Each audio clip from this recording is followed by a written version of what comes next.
Valsad police की बड़ी सफलता, 2 कट्टे और कारतूस बरामद, 2 आरोपी गिरफ्तार। वलसाड जिला पुलिस ने हाल ही में एक बड़ी सफलता हासिल की है, जिसमें 2 कट्टे और कारतूस बरामद किए गए हैं। इसके अलावा 2 आरोपी भी गिरफ्तार किए गए हैं।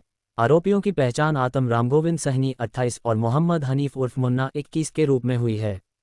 पुलिस ने बताया कि आरोपियों के पास से एक देशी पिस्तौल, 2 जिंदा कारतूस, एक मोबाइल फोन और नकदी रुपये 39,000 भी बरामद किया गया है। वलसाड पुलिस अधीक्षक करण राज बघेल ने बताया कि आरोपियों ने वलसाड जिले में चेन स्नैचिंग, लूट और चोरी जैसे कई अपराध किए थे। पुलिस ने आरोपियों की गिरफ्तारी के लिए एक विशेष अभियान चलाया था। आरोपियों के खिलाफ वलसाड ग्रामीण पुलिस स्टेशन में मामला दर्ज किया गया है। पुलिस ने बताया कि आरोपियों को अदालत में पेश किया जाएगा और उनके खिलाफ कड़ी कार्रवाई की जाएगी। वलसाड जिल्लाना Valsad rural police station Valsad city police स्टेशનમાં છેલ્લા એક મહિનામાં અલગ અલગ સમયે 2 ચેઇન સ્નેચિંગના બનાવ બન્યા હતા અને બંને બનાવોમાં જે બાઇક ઉપર આવેલા આરોપીઓ હથિયાર બતાવીને ધમકાવીને ચેઇન સ્નેચિંગ કરેલું હતું। બંને બનાવોની ગંભીરતાને ધ્યાન રાખીને તાત્કાલિક તમામ જિલ્લાની તમામ ટીમો, ક્રાઇમ બ્રાન્ચ, એસઓજી સાથે સાથે વલસાડ સિટી, વલસાડ રૂરલ તમામ કામે લગાડવામાં આવી હતી। જે બીજો જે બનાવ બન્યો હતો ચેઇન સ્નેચિંગનો, એ દરમિયાન સમગ્ર જિલ્લામાં નાકાબંધી આપવામાં આવી હતી અને નાકાબંધી દરમિયાન આરોપીઓ છે એ પારડી પીઆઈ ગઢવીએ એનો પીછો કર્યો હતો અને પીછો કરતા આરોપીઓ વાપીના કોઈ વિસ્તારમાં બાઇક ફેંકીને જતા રહ્યા હોય એવાની અમને હકીકત મળી હતી। Valsad city, Vapi town, Vapi GIDC ડુંગરા તમામ પોલીસ કામે લાગેલી હતી।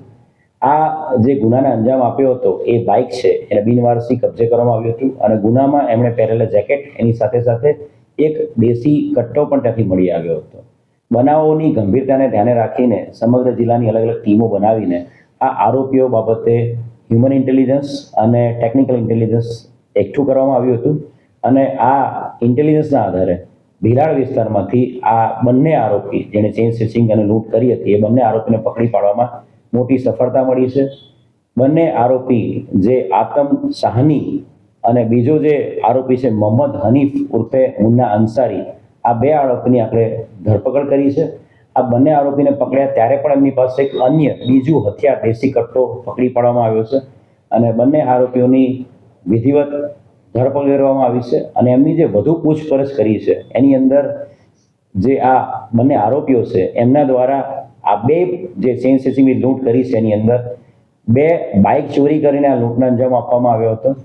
સાથે સાથે આ ચેઇન સ્નેચિંગની લૂંટ કરવા માટે એમણે હથિયારો પણ એમના જે મિત્ર છે સંદીપ, સાથે સાથે સુનિલ અને ત્રીજો દુર્ગેશ, આ 3ની મદદથી હથિયારો પણ ઉત્તર પ્રદેશથી મંગાવેલા હતા।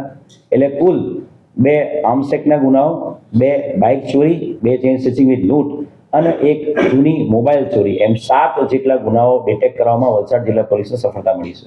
યુપીનો જે ગેંગસ્ટર આતમ રામ ગોવિંદ સાહની છે, આતમ સાહની એ ઉત્તર પ્રદેશનો નામચીન ગેંગસ્ટર છે। ગોરખપુર અને આસપાસના બસ્તી અને ગોરખપુર આ જિલ્લાઓમાં એની ગેંગ ઓપરેટ કરે છે અને એની વિરુદ્ધમાં ગેંગસ્ટર એક્ટ સહિત 25 જેટલા ધાડ, ઘરફોડ, લૂંટ, આર્મ્સ એક્ટના ગુનાઓ, અટેમ્પ્ટ ટુ મર્ડરના ગુનાઓ દાખલ થયેલા છે। મોહમ્મદ હનીફ ઉર્ફે મુન્ના છે એની વિરુદ્ધમાં પણ 15થી વધુ વલસાડ જિલ્લાના અલગ અલગ પોલીસ સ્ટેશનમાં ગુનાઓ દાખલ થયેલા છે। આ આરોપીઓ સંદીપ જે પકડવાનો બાકી છે એ મુન્નો અને આતમ સાહની આ લોકો ઉત્તર પ્રદેશની બસ્તીની જેલમાં સાથે હતા અને મુન્ના અને સંદીપના કહેવાથી આ ગેંગસ્ટર જે આતમ છે એ એનો કોઈ વલસાડનો કોઈ ગુનાહિત ઇતિહાસ નથી। એટલે વલસાડ જિલ્લામાં ઓપરેટ કરવા માટે લોકોએ શરૂઆત કરી હતી અને વલસાડ જિલ્લા પોલીસની સક્રિયતા અને ગુજરાત પોલીસની સક્રિયતાના કારણે આ 2 ચેઇન સ્નેચિંગ કર્યા બાદ તરત જ આ આરોપીને પકડી પાડવામાં સફળતા મળી છે। આ લોકો ગુનો કરતા પહેલા રેકી કરતા કે કઈ રીતે ગુનો છે? જે આરોપીઓ છે એ લોકો સૌથી પહેલા એમણે હથિયાર ઉત્તર પ્રદેશથી મંગાવ્યા હતા, 2 દેશી કટ્ટા 4 રાઉન્ડ સાથે મંગાવેલા હતા। ત્યારબાદ એમણે જે એમનો મિત્ર છે દુર્ગેશ એની રિક્ષાનો ઉપયોગ કરીને બાઇકો આઈડેન્ટિફાઈ કરતા હતા।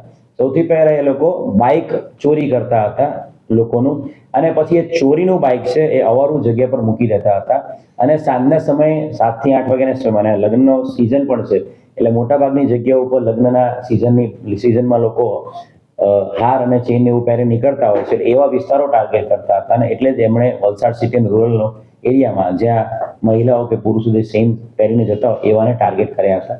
આ આરોપીઓની જે વધુ પૂછપરછ કરતા 7 ગુનાની ઉપરાંત પણ આરોપીઓ દ્વારા વલસાડના વાપી, ડુંગરા સાથે સાથે દમણ અને દાદરાનગર હવેલી અને સેલવાસ એ વિસ્તારમાં મોબાઈલ સ્નેચિંગ કર્યાની પણ હકીકતો હાલ મળી રહી છે. એમણે જે મોબાઈલ સ્નેચિંગ કરેલા હતા એવા 30થી વધુ મોબાઈલો સંદીપના ઘરમાંથી મળેલા છે આરોપીને, અને એમાં અલગ અલગ જે ફરિયાદીઓ છે એમને શોધી કાઢવામાં આવી રહ્યા છે અને એમાં વધુ ગુનાઓ દાખલ પણ આગળ કરવામાં આવશે.